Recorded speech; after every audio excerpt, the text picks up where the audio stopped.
you started, can you tell the crowd how you fell in love with hip hop? Yeah, that's a good question. um, I would say when I first fell in love with hip hop, I just take it. I just put it in kind of like a chronological order. I have to take it all the way back to like Grandmaster Flash, the Furious Five, and that song, "The Message." I would say that was one of the records that sparked my love for hip hop. But taking it up like through the middle '80s, because see, I'm an '80s baby, so um, Ice T on at 6 in the morning, um, Ron Kim, of course, Coogee Rap, um, NWA, Easy E, DOC, all those type of artists, Public Enemy, X Clan. Um, yeah, I would say like the '80s and the '90s. That's when I fell in love with hip hop. Okay. Okay. Now the first question I got for you is, since the beginning of times, our black brothers and sisters have been involved in mass execution. Can you take us back on a trip of how the slave trade started? Yeah, we have to take that back all the way back to the continent of Africa, the west coast of Africa. I would say around like the 1800s into like the 1500s is when the slave trade started to begin. You had several European nations. A lot of people get it confused. It was several European nations that invaded Africa that facilitated the slave trade, but the three main facilitators of the slave trade was the British, the Portuguese, and the Spanish. And when they went into Africa, uh, and people got to put this in the proper context. People got to understand that this ain't like no like a simple invasion and things of that nature. This was war. See, a lot of people when they teaching this type of history, they like to leave that aspect out and then try to make it like it's something that just happened spontaneous. This was warfare. Like because before these European nations invaded Africa, people got to understand that these were African nations, even though they were tribes. They was various nations, and a lot of people don't understand that dynamic when they speaking on the history of it. So I would say like the late 1400s until like the early 1500s is when those European nations went into West Africa and they started to facilitate what we know today as the transatlantic slave trade. When they kidnapped our ancestors, captured our ancestors, who are actually political prisoners of war, and they brought them to another continent, which is the Americas. Okay. Now in Deuteronomy 28:68, it says, "And the Lord shall bring thee into Egypt again with ships by the way thereof I spake unto thee. Thou shalt see it no more again, and ye shall be sold unto your enemies for bondmen and bondwomen, and no man shall buy you." Is this because we turned our face against the Most High, or did the slave masters make the Bible? See that last part of the question again? Did the slave masters create the Bible? That's tricky. That's tricky. That's very Yeah. tricky because at the end of the day, this is how I perceive it and how I teach it to people is that you got to understand like a lot of that information in the Bible is our ancestors' information. But like everything that the white man has done throughout history, you got to understand colonialism. You know what I'm saying? This is something people gotta study and understand scientifically the aspect of colonialism. So when it comes to the Bible, I always like to tell people it's basically a split of both because I feel like the white man conquered the Bible. That's just my opinion. You feel me? Okay. But I feel like it's a duty as black people, or whatever you identify with, African, black people, whatever you Hebrew or Muslim or whatever you identify with. You feel me? I feel like it's your duty to go within that information and pull out the truth of our ancestors because we know our ancestors created all this information, regardless of how people try to put it out to the world. We know the Yeah. foundation is our ancestors, period. You know what I'm saying? Did the white man conquer it and revise it? Hell yeah. Yeah, you know what I'm saying? But we already got this natural birthright of knowledge, wisdom, and understanding to like, even when we reading stuff like that, even though the white man may have twisted and revised it, we still got this thing that's built within us, our ancestors, that we can pull the truth out of that. You see what I'm saying? And it's a lot of truth in the Bible. You know, even though I'm not a Hebrew, even though I'm not a Christian or things of that nature, I got the common sense to understand that that's still ours. Even though I'm Yeah, not a Hebrew. You see what I'm saying? that's It's real. still ours. That's real. That's ours. So due to my birthright of who we are as a people, I have to take that information and find the truth in it. That's how That's real. I see it. That's real. Is it true that a group of beings were made in the image of God and a group of beings were made in the image of the devil? That again, that's kind of tricky because Yeah, yeah, um, myself, I'm a descendant of Igbo people. I'm gonna just put that out there to use that as a basis. I'm a descendant of Igbo people. So Igbo people have like this history that's kind of like split. We have our traditional ancestor beliefs, you know what I'm saying? That's traditional, but yeah, you also got a segment of Igbo people that are Hebrews. That's what they believe in. That's what that's what they live by. They live by that. You see what I'm saying? So I don't discriminate on that because I know my ancestors are both. So when dealing with man created in the image of God and was man created in the image of the devil, I would say scientifically, you feel me? It's kind of deeper. It's kind of deeper than that. You know what I'm saying? Because at the end of the day, I feel like us as human beings, I feel like we are a manifestation of a higher self and a lower self. I believe we have both within us. You see what I'm saying? And I yeah. feel that it's a constant. I feel that it's a constant battle between those two energies. You know what I'm saying? Right. Whether it's the God or the devil, whatever you want to call it. I feel like it's an internal battle. You know what I'm saying? It's an internal battle. You see what I'm saying? That you have to overcome between those two entities, those two energies that you got to try to conquer. You know what I'm saying? Not even really conquer, but try to balance it.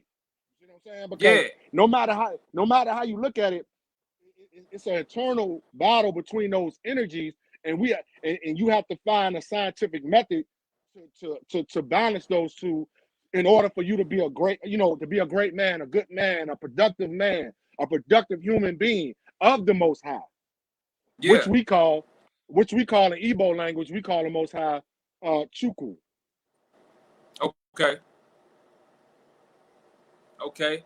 Now, on all four corners of the earth, black people were indigenous, and the Europeans came and stole the land. Can you name some of our ancestors who were warriors that fought hand in hand against these devils?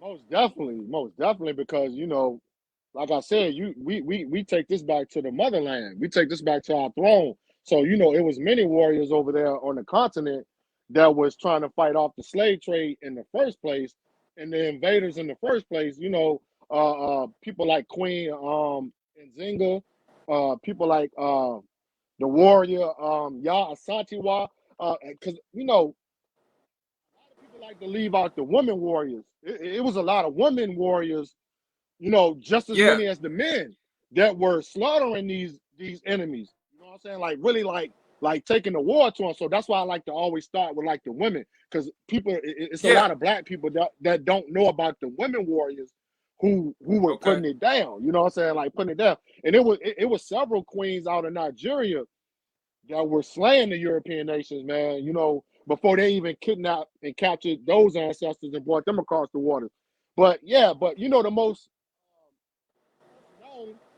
known warriors is in the Americas. You know what I'm saying? In the Americas, North America, South America, people like Nat Turner, Gabriel Prosser, it's a whole lot of people, man, in the Americas. Denmark Vesey, um, it's a whole lot of them. It's probably too many to name. You know what I'm saying? But I Yeah, will put this in there. I'll put this in there. I would like for new African black people to study the history of South America. Called the Colombos.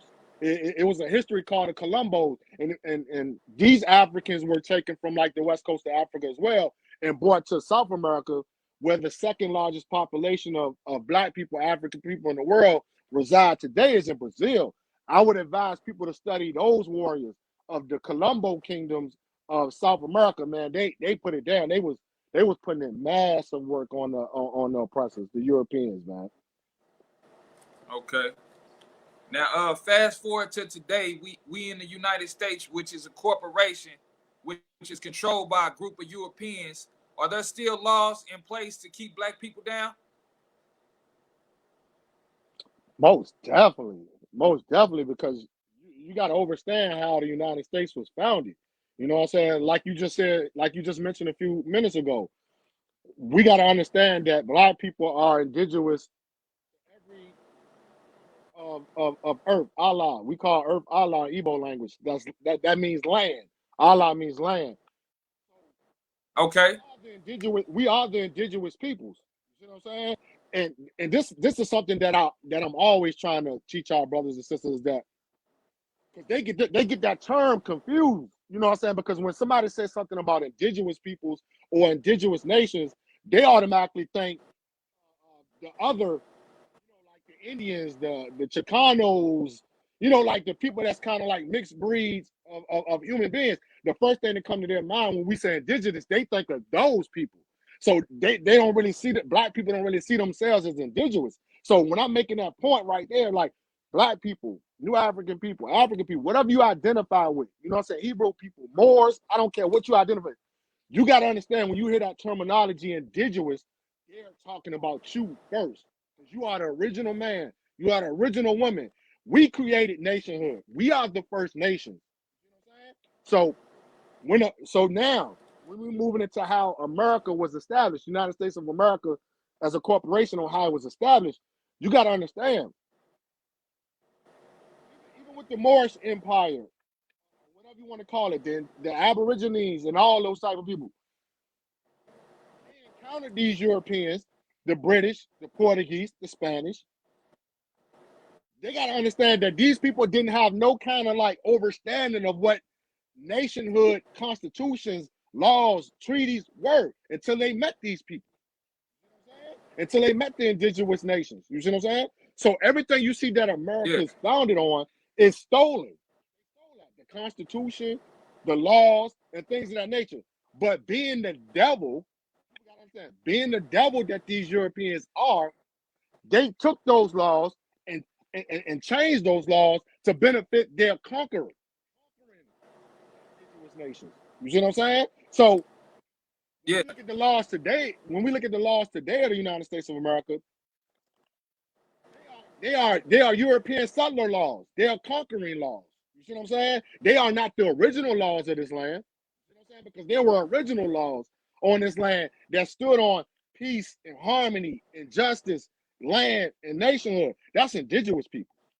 You feel me? That's our laws. You see what I'm saying? Look at their laws. Their laws are nothing but colonial, you know what I'm saying, slave laws. They don't benefit our people. They keeping our people enslaved, keeping us in colonies, keeping us as a colonized people. You see what I'm saying? So, but the one thing I will say is that can we use certain laws that we know was created against us strategically to fight back against them? Yes. Yes. We definitely can do that. But I wouldn't use that as a foundation to get black liberation or get freedom. No. Okay. Hold on, just a second. Okay. Let me get this together. All right. Is it true that the 1,700 U.S. congressmen own and enslaved black people? Can you speak on that? You said the 1,700 who? U.S. congressmen that own and enslave black people. Can you speak on that? Oh yes. That was something that was just revealed recently. I mean, even though common sense would tell black people, but a lot of black people don't use their common sense.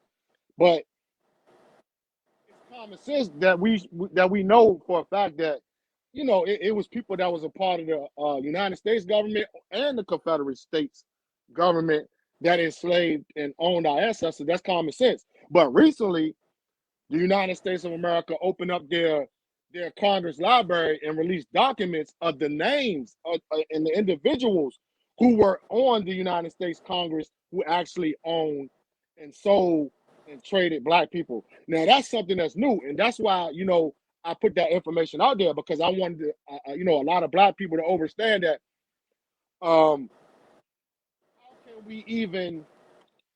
How can we even respect these people? How can we even why would we want to even be a part of these people or respect these people when you have people that's on the United States today? You have descendants that are still sitting on this government whose ancestors owned and sold your ancestors, and they were a part of the government. How much evidence do you need to understand that we cannot fuck with these people? Excuse my language. We Yeah, can't do nothing with them. That's why I put the information on it. Like, that's yo, real. like why are we even still compromising with these people? Why are we even looking at these people as some people that we think is our friends, that we think these are some righteous people, or we think these some people that got our interests in the best benefit, when you got bloodlines still sitting in this government today who owns your ancestors, and the white man put the information in your face. They put it out. They gave you That's the real. names of the criminals. They gave you the names of the criminals, man. What more you need? You know what I'm That's saying? real. But That's real shit. but you still got black folks who still want to mess with these people. Think they can fit in. That's Think crazy. they can be a part of it. It's crazy. It's crazy, man. Crazy. All right, all right. Now, we've had numerous amount of our people die from gun violence at the hands of police. Do you think that was due to the fall of the Black Panthers? Yes, most definitely. Most definitely. Not only the Black Panther Party, but uh, several other movements from the 60s and the 70s, even all the way into the 80s. Um, J. Edgar Hoover and COINTELPRO initiated the COINTEL program, which was a high and low intensity warfare strategy that they implemented on the Black Panther Party, um, and on the Nation of the Republic of New Africa, the Nation of Islam, the Revolutionary Action Movement, the Black Liberation Army. Man, I can name so many movements and so many organizations. And also what people will quote today as black leaders, you feel me? When J. Edgar Hoover implemented the COINTEL program, that was a strategic program to remove these individuals out of the communities, destroy these organizations, so they could keep that type of policing intact. It was basically, a control mechanism like they do today. Like, people don't understand, police killing of black folks is control. It's for controlism. You know what I'm saying? It's for them to stay, in control of this settler nation. Many people not gonna understand that. You know what I'm saying? Because they don't have a deep That's political real. education. They don't have a deep understanding of our struggle. They don't even have a deep understanding to realize that you're in a war. This is warfare. You know what I'm saying? So Yeah, it is. police terrorism and all these type of things is going to continue, because they removed the individuals out of the community that had our communities under precise organization, which what we lack today. We lack precise organization. We don't have these community patrols no more. We don't have elders that are willing to get out, or even people in our generations. We don't have people that's willing to go out into the community and police the police. That element is gone when they attacked our elders in the 60s. Yeah. Okay. Speaking on the Black Panthers, can you give insight on the story of Assata Shakur and Matula Shakur and how they were connected to Tupac? Yeah, I can do that. Yeah, I can most definitely do that. Matula Shakur and Assata Shakur. To even understand their relationship, I'm gonna just take you back real fast. I ain't gonna be too long. Um, All right. in order to understand, in order to understand these two individual stories, you would have to take it back to one of our righteous fathers of the movement that many people still don't even know about. It was this individual by the name of El-Haj Saladin Shakur. And El-Haj Saladin Shakur was a follower of Malcolm X. He was a close companion and a close follower and a close friend of Malcolm X. He was from Jamaica, Queens, New York. If whoever watching this live, who's ever watching this live, write that name down. Saladin Shakur. He's a very important figure in the history of the Black Panther Party, the Republic of New Africa, Malcolm X organization, the OAAU. And if you can understand this individual and study this individual, who was the father of two other individuals of the Black Panther Party by the name of Lumumba Shakur and Zaire Shakur. These were two leaders of these were two main leaders of the East Coast Panthers, Panther Party of New York City, Bronx, Harlem, Brooklyn. Lumumba Shakur and Zaire Shakur are the sons of Saladin Shakur. So Mutulu Shakur moved to New York when he was young, because he moved to New York when he was young with his blind mother. He had a blind mother, and when they moved to New York, as a teenager, Mutulu, who didn't go by that name at first, he didn't have that name at first either. When he met this individual by the name of Saladin Shakur took Mutulu Shakur in like he was his own son. So Mutulu followed him. This is how Mutulu became Mutulu Shakur, because he took his name after Saladin Shakur. And it's ironic because Asada Shakur had the same similar story. You know what I'm saying? She was born in New York, though. She was born in New York City. She met Saladin Shakur, Lumumba Shakur, Zaire Shakur. They also took her in. This was like kind of like their daughter. They took her in because she was close friends to Zaire Shakur. And, this is how they became who they became, which is the Shakur family. You know what I'm saying? The Shakur family is like one of the main families of the Black Panther Party and the Republic of New Africa, so people can understand it in a common sense way. Mutulu Shakur and Asada Shakur, no, they are not blood related. But this thing of ours in the culture that we follow, we are family, regardless. Especially if you take that Shakur name. You ain't got to be blood related. But we take on the traditions of our ancestors, the village culture of our African ancestors, where anybody that's in that village or that clan, you don't have to be blood related, but you're a family. You know what I'm saying? So this is why when you be hearing things like Tupac, when it comes to Tupac, people be saying that Asada is his aunt. No, she's not his blood aunt, but she's the movement aunt. You know what I'm saying? She's the tribe aunt. Tupac.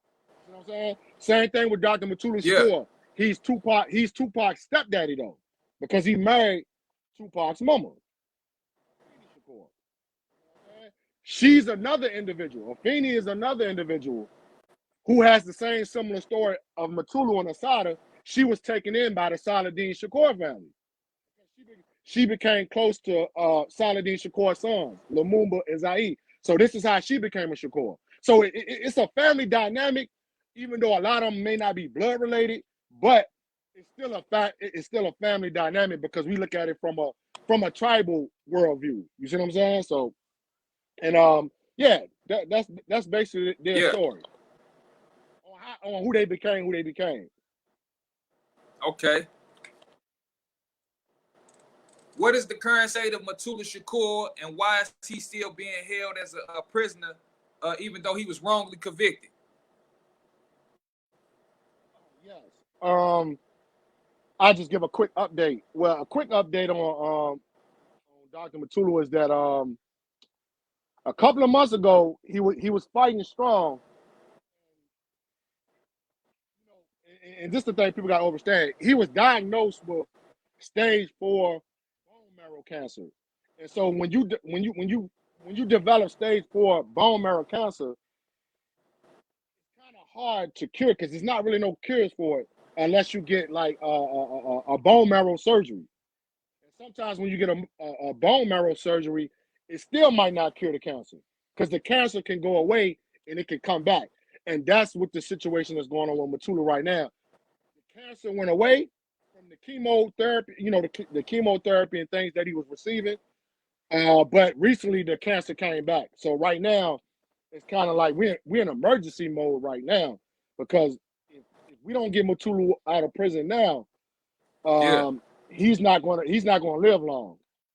He's not gonna survive long because the facility that he in, they're not capable of the proper technology to treat him with this kind of stage 4 cancer.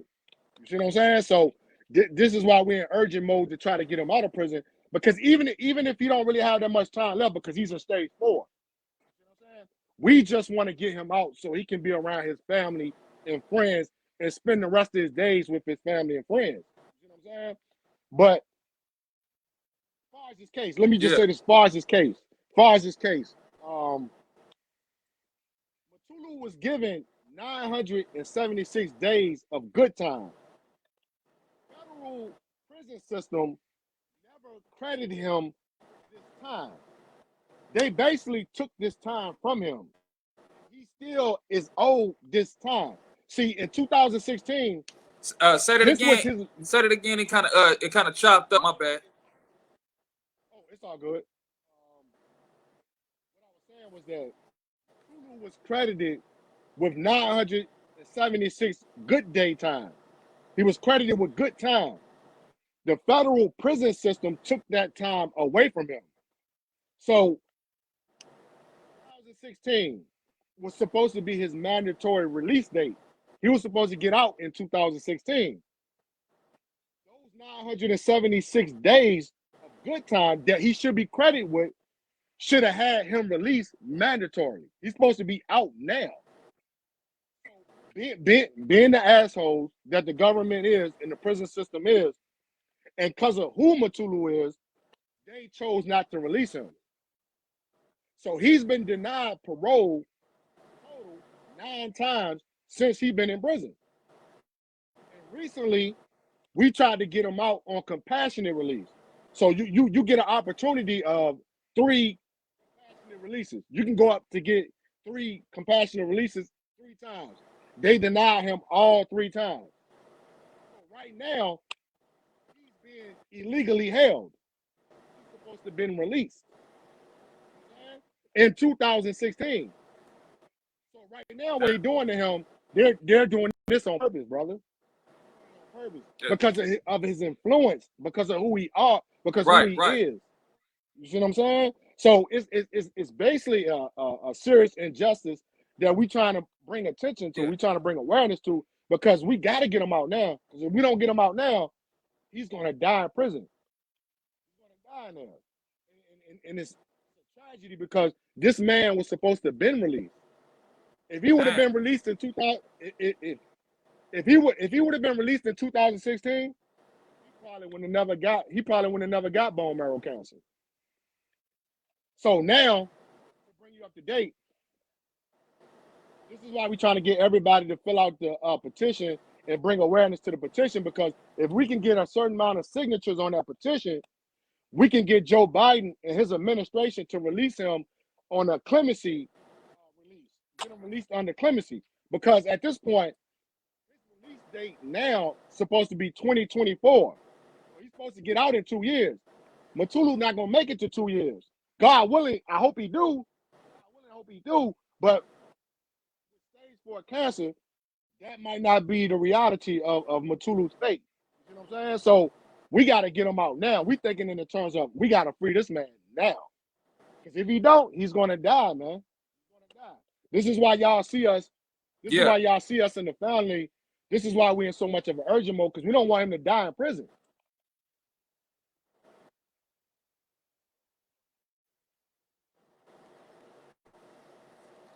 Damn. It's crazy.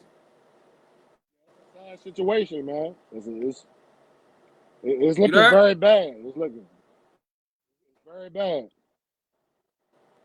All right. I gotta ask you, man. Who is Monster Cody to you, and how did he fight for the people? Oh yeah, Haki Shakur, aka Monster Cody. Man, man, that's family right there, man. Like, you know, this is the man who took me under his wing. This is how I became a Shakur. I mean, along with Matulu, because people gotta understand, Monster Cody. You know what I'm saying, people don't know his story. I mean, I know many people probably know his story by now, but for people who don't know who Monster Cody was a famous individual known for cripping. He was a famous crip in South Central Los Angeles, California, and he went to prison in the 1980s. He wrote a book. If you don't got his book yet, he has a book that's out called the Autobiography of an LA Gangbanger by Monster Cody, aka Haki Shakur. For people who want to learn about his life and learn about his story, basically everything is in that autobiography. 1986, man, Haki Shakur, Monster Cody, man, he started down this road to travel down this road of transformation. He met this individual in prison by the name of Muhammad. And when he met Muhammad, who actually was a Muslim, he was a Muslim. He was a well-known Muslim, and he took Monster Cody under his wing. Monster Cody began to transform his life, and this is when Monster Cody met Matulu, and Matulu took Monster Cody under his wing. This is how Monster Cody changed his name to Haki Shakur. For many people don't know how he became a Shakur, and many people don't even realize that Monster Cody was actually a well-known Shakur before Tupac was known. Many people didn't even know Tupac yet. You know what I'm saying? So when Sayika joined the New African Independence Movement, he became a member of the New African Independence Movement. This is how he jumped into the struggle to fight for our people, which started behind the prison walls. And he started to organize in prison and outside of prison. He even became a teacher when he was released from prison in the 90s. He became a teacher. He was actually a real teacher, educator of the movement. You know what I'm saying? And this is how I came into the movement. I came into the movement under, Monster Cody and Haki Shakur. And he started this organization by the name of the August 3rd Collective of the New African Independence Movement, where he was trying to transform gangbangers into, revolutionaries, to get straight to the point. You know what I'm saying? Transform gangbangers into revolutionaries. And so he brought me into that organization, which I am the national spokesperson of that organization to this day, which is the August 3rd Collective New African Independence Movement. And yeah, man, Haki Shakur, man, get his books. The only way you're going to be able to understand his story is to purchase his books. The first book is the autobiography of the LA Gangbanger. His second book was called Thug Life. You should cop that book as well. And the third book he made before he passed away was Stand Up Struggle Forward, which is an insight to his work, Black Power movement, the New African Independence movement. But yeah, man, a big rest in peace to Haki Shakur, man, aka Monster Cody, man. That's my mentor. You know, man, a real stand-up guy, man. Like this one of the realest cats, man. That came into the movement, came into the game, man. People should get familiar with his story, man. Long live Haki Shakur, aka Monster Cody.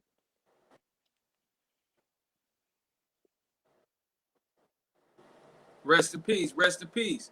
Now, is there a new African movement going on today? And do you think this generation can overthrow our oppressors? My bad, man. My jaw kind of.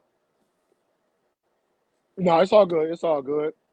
Yeah, the New African You there? Independence movement is. Can you hear me?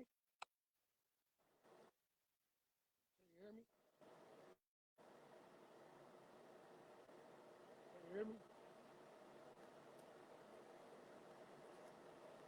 Can you hear me? You there? Can you hear me? No, I can't hear you for real. Can you hear me now? It's kind of choppy. Let me try to figure. Hold on.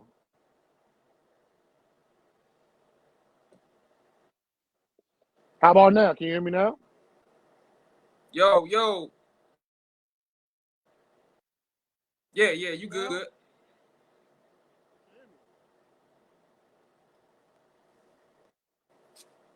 I can hear you. Okay. Say that question one more time.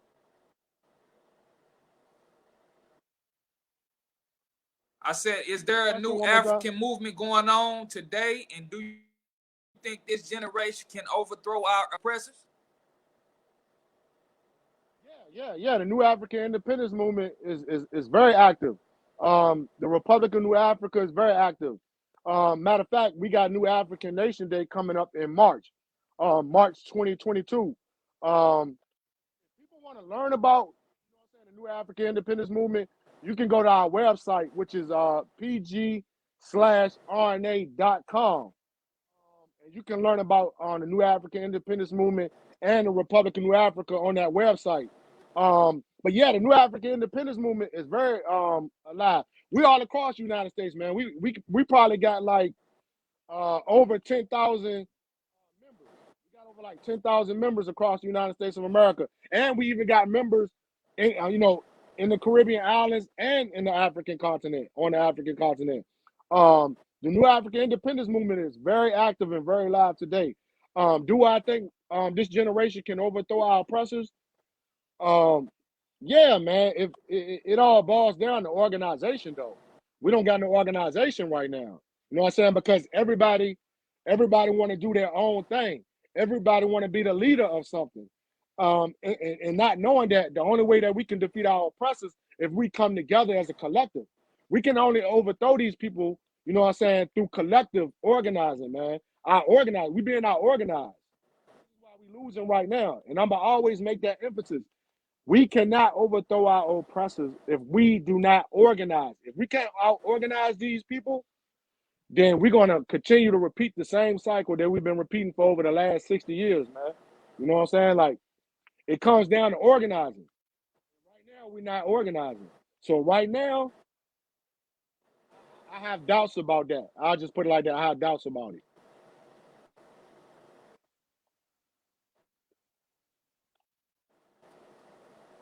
Okay. Is this the same system that is this the same system that is against our people that crucified Christ? I would say most definitely. I would say most definitely because the way I look at Christ, I might not look at Christ like how other individuals look at Christ. I look at Christ and the whole story of Christ, whatever name you want to call him. Um, my studies and how I view him as somebody that was a revolutionary leader. That was a revolutionary leader of an oppressed messianic tribe of people. So when I'm thinking of Christ, I'm looking at an individual that was a leader of oppressed people. So any government against oppressed people and that want to oppress people, I feel like Christ represented that in his lifetime.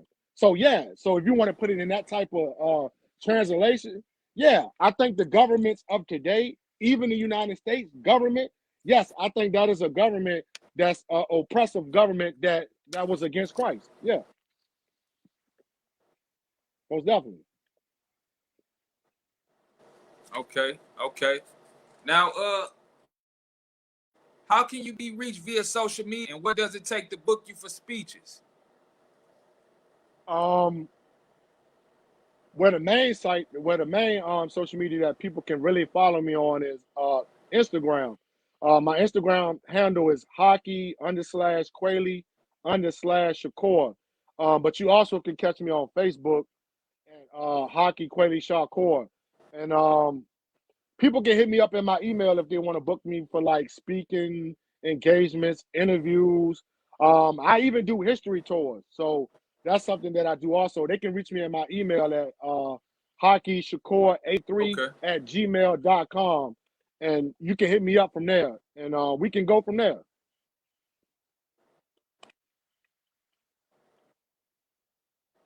Okay.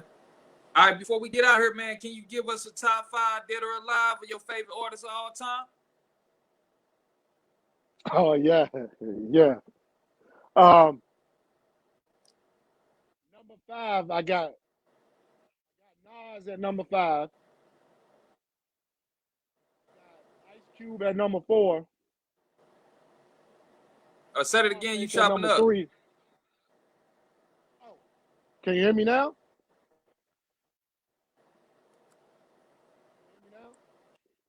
Yeah, yeah. All right, number 5, I got Nas. You good. Number 4, I got number 5, I got Nas. Number 4, I got Ice Cube. Number 3, I got Scarface. Number 2, I got Snoop. Number 1, I got Pop.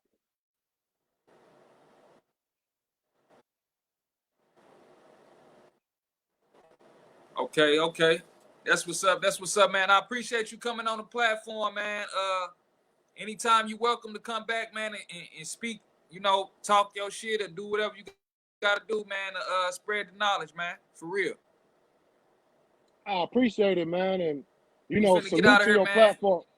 This is Real Salute to Picasso your. from when I fell in. Oh, go ahead.